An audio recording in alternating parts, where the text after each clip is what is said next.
Kisah horor ini pernah dirasakan oleh seorang pria berusia 33 tahun yang kita samarkan namanya menjadi Eko. Sekitar 10 tahun lalu, atau kurang lebih pada tahun 2013 silam, pertama kali dalam hidupnya, Eko mengalami peristiwa horor yang bahkan sampai membuatnya sakit selama beberapa hari.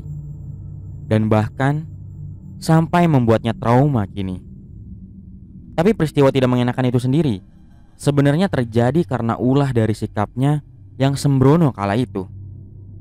Dan tidak perlu berlama-lama lagi, mari dengarkan kisahnya yang akan saya ceritakan di video kali ini.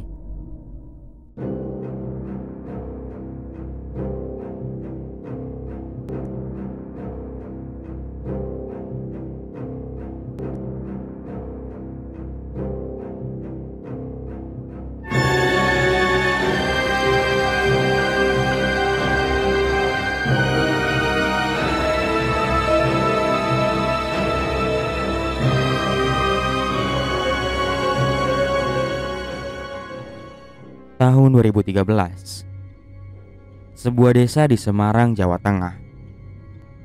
Pada waktu itu, kurang lebih seminggu terakhir, Eko resmi menjadi seorang pengangguran. Di awal minggu, ia memutuskan untuk berhenti bekerja sebagai penjaga toko di sebuah agen bahan kue dan plastik. Ekspektasinya di awal ternyata tidak sesuai kenyataan.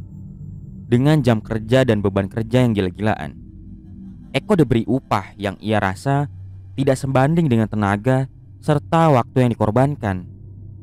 Jam kerja mulai dari 8 pagi dan berakhir pada pukul 9 malam. Sementara upah yang ia terima adalah 40.000 per hari, bersih tanpa ada embel-embel uang lainnya. Kala jam istirahat siang datang, Eko pun akan pulang ke rumahnya untuk makan. Memang bisa mengirit uang, tapi sebagai gantinya ia harus bolak-balik naik sepeda menyusuri jalan yang cukup jauh, mungkin sekitar 4 km sekali pergi, dan 8 km jika harus pulang pergi. Dan Eko hanya sanggup melakukan itu semua selama 5 bulan bekerja. Lalu setelah mendapat gaji kelimanya akhir minggu kemarin, ia pun memutuskan untuk resign dan langsung aktif mencari lowongan pekerjaan kini. Setelah berhenti bekerja, kegiatan Eko sekarang hanya membantu orang tuanya yang berprofesi sebagai buruh tani.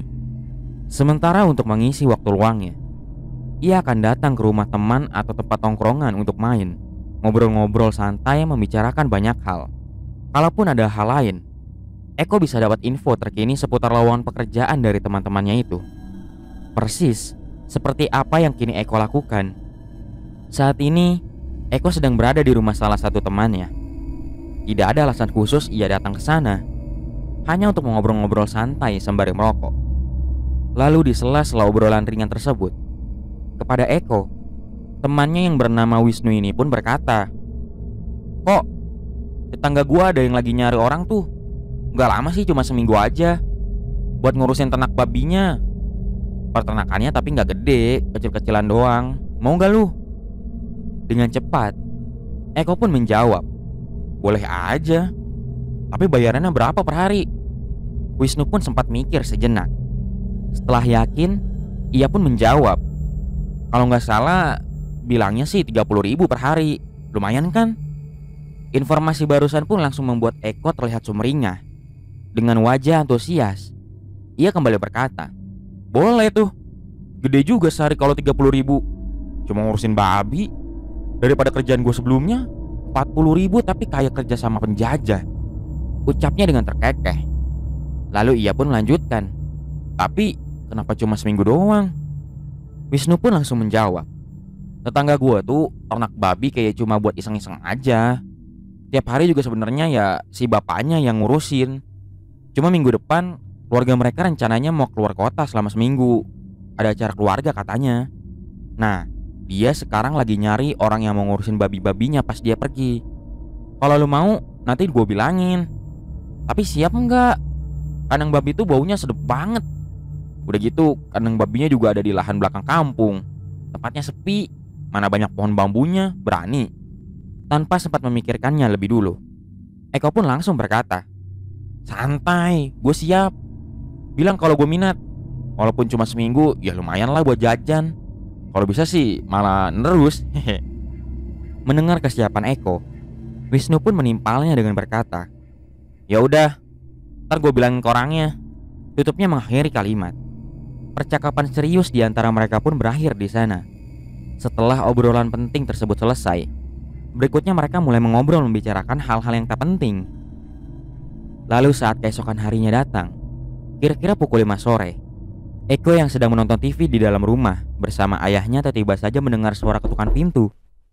Dengan sigap, ia pun langsung berderap membukakan pintu.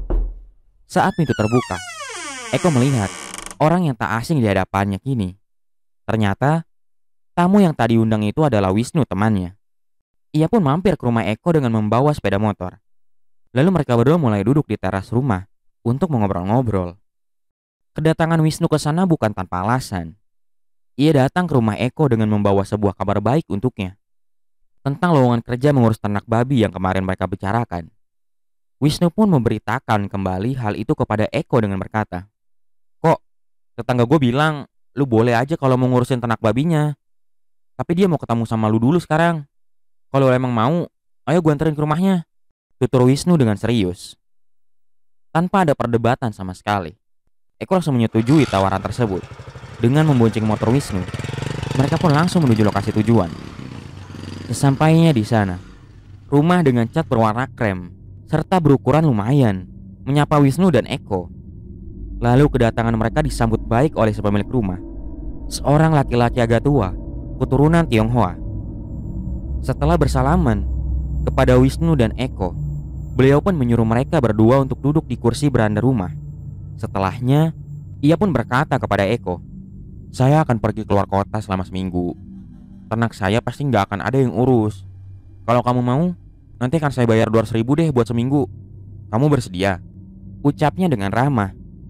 Di pertemuan sebelumnya, Eko ingat betul jika Wisnu pernah bilang upah mengurus ternak sehari adalah 30.000 dan akan berlangsung selama seminggu.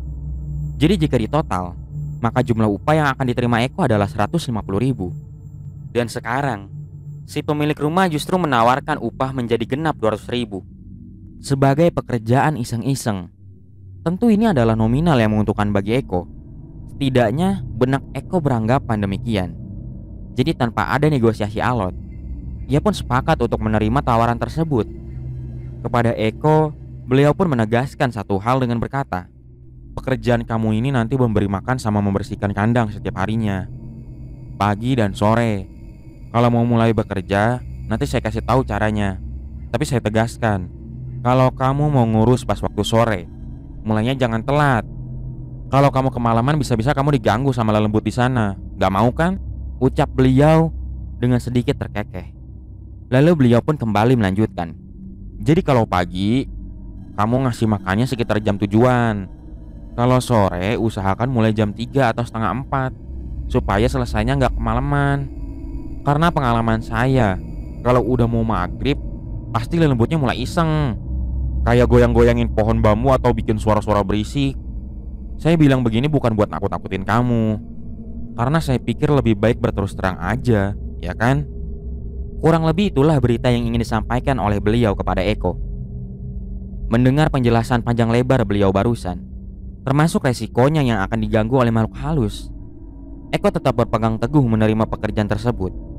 Soal setan, hantu, lelembut, atau apapun itu namanya, Eko sama sekali tidak peduli. Baginya, itu cuma tahayul semata.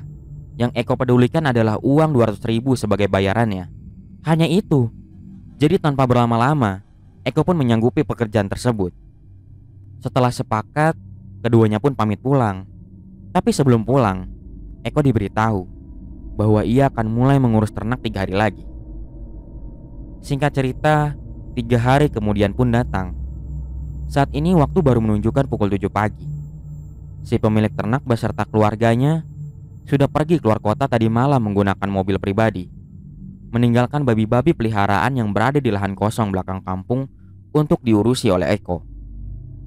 Pagi ini, Eko akan memulai tugasnya untuk mengurus ternak. Semua yang dibutuhkan pun sudah disediakan di sana, termasuk pakan dan beberapa nominal uang untuk membeli bahan tambahan lainnya. Setelah diberitahu cara memberi makan para ternak, Eko mulai menyiapkan pakan sesuai dengan SOP. Di setiap pagi ia diminta untuk memberikan ransum kepada 12 babi di sana demi menjaga gizi para ternak. Sementara di sore harinya ia diminta untuk memberikan mereka dedak dengan dicampur sayur-sayuran, mungkin daun kangkung atau wortel yang sudah dihancurkan. Kurang lebih itu adalah tata cara yang harus dipatuhi Eko saat memberi makan para ternak. Tak lupa juga, ia dimandatkan untuk membersihkan kandang babi beserta para hewannya setiap hari dengan cara mengguyur banyak air ke dalam kandang serta menyiramkannya pula ke tubuh para babi, yang mana nanti pembuangan airnya akan menuju kali yang berada di belakang kandang. Air untuk membersihkan kandang serta memandikan para babi pun didapat dari sumur pompa tangan yang sudah disediakan di sana. Dan selama seminggu, itulah 2 tugas utama Eko dalam hal mengurusi hewan ternak: memberi makan 2 kali sehari, serta menjaga kebersihan kandang. Tapi ada satu hal lain yang harus Eko patuhi. Si pemilik ternak telah mewasiatkan kepadanya agar jangan sampai kemalaman berada di sana. Ditakutkan para lembut akan mulai mengganggu. Soal SOP kerja mengenai cara memberi makan atau membersihkan kandang, Eko tentu akan menuruti perintah. Tapi kalau soal diganggu makhluk halus, siapa yang peduli? Eko sama sekali tidak takut dengan mereka. Bahkan Eko adalah orang yang sama sekali tidak percaya akan keberadaan mereka. Baginya, hal seperti itu hanyalah tahayul semata. Eko akan bersikap cuek dengan hal semacam itu. Ya, Eko adalah sosok laki-laki pemberani yang anti dengan setan dan semacamnya. Tidak pernah sekalipun di dalam hidupnya melihat setan, barang sebiji pun.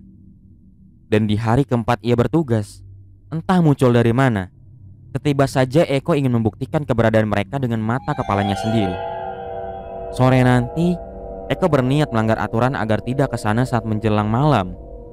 Dari lubuk hatinya yang paling dalam, ada rasa keinginan untuk menantang makhluk halus yang begitu banyak ditakuti oleh orang.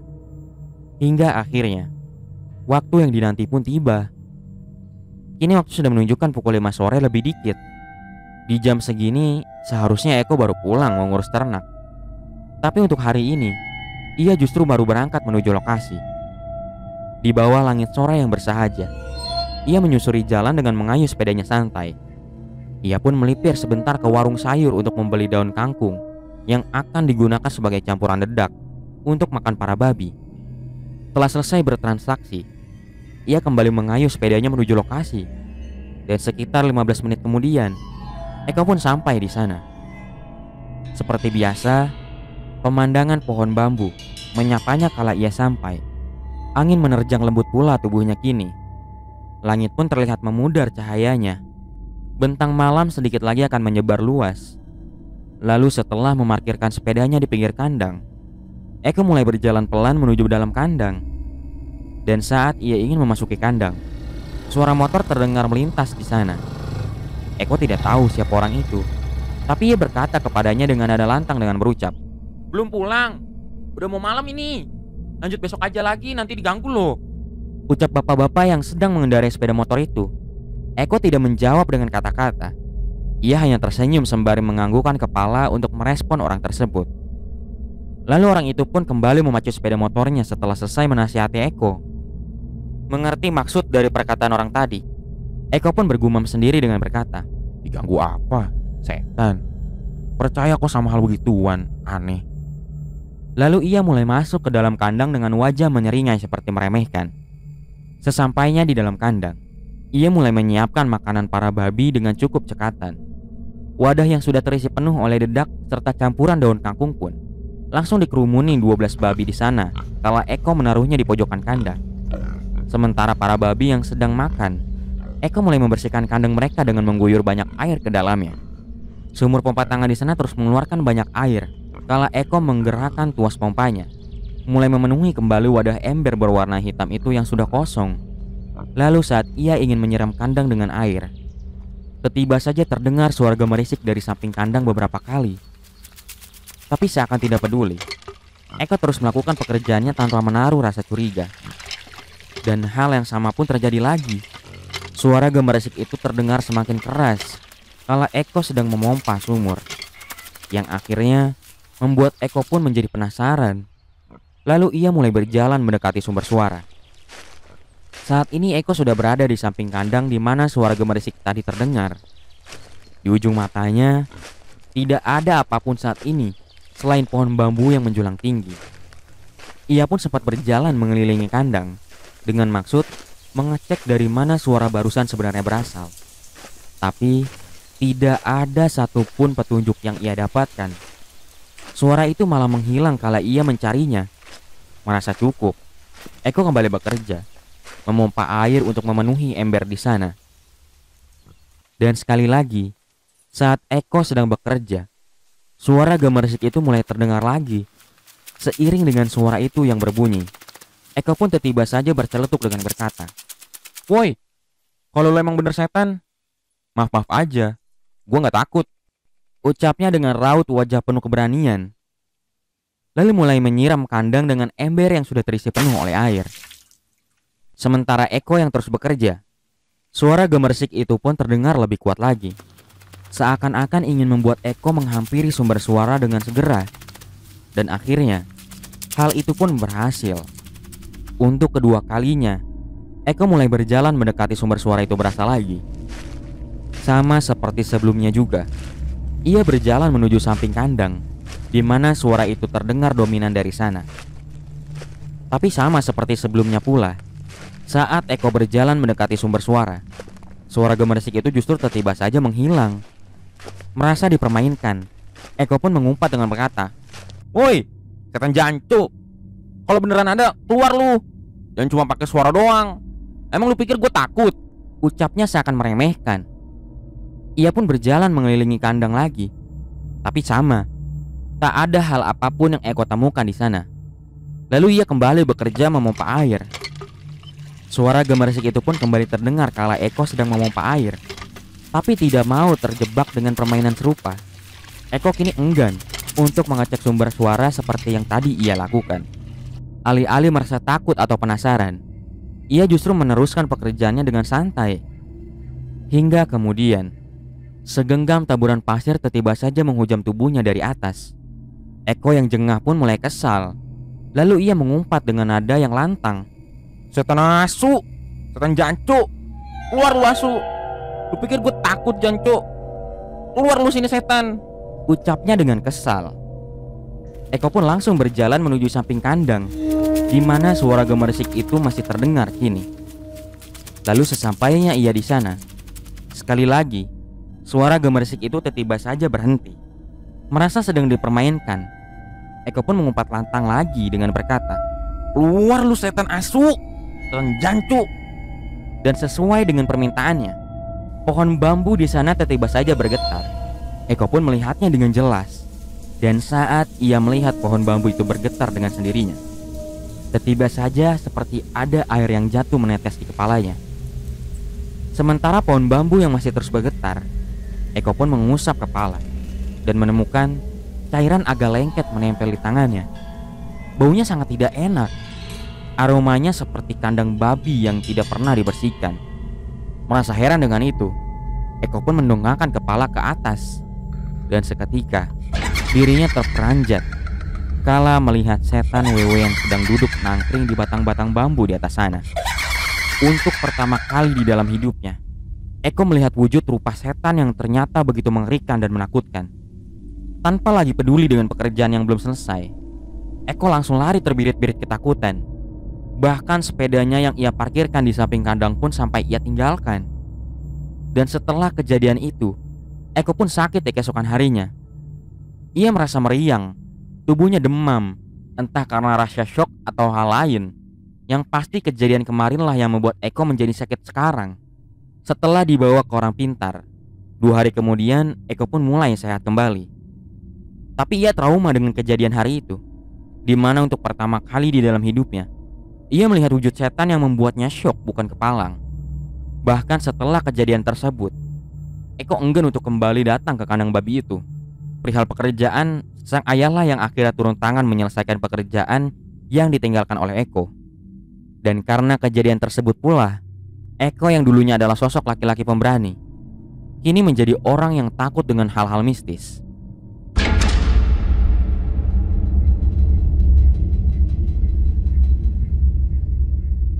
Terima kasih sudah menonton.